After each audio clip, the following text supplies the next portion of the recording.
Looking at your remote, you'll notice in the top right hand corner there's a small indentation.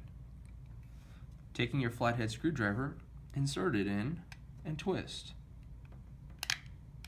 This will open up your remote.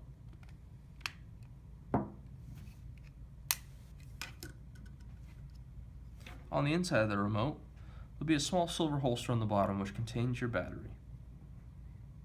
Using our small Phillips screwdriver, insert it into the front of the holster and push the battery out.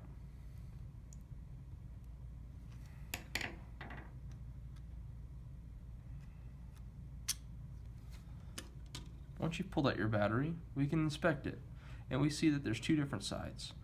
One has a plus, as well as the size of the battery, a CR2032 3-volt battery. The other side is rough and has no writing. That's your negative side. Taking your new battery, line up the plus side on the battery with the plus side on the holster. Insert your battery. Push it all the way forward in the holster to make sure that it's all the way in. Now we take your cover, line up the ridges, and snap it back into place. We can now test your remote.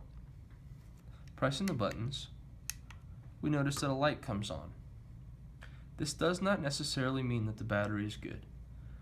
A battery may be low and have enough power to power the light, but may not have enough power to transmit a signal to the gate. So make sure you're near a gate in order to fully test the functionality of the remote.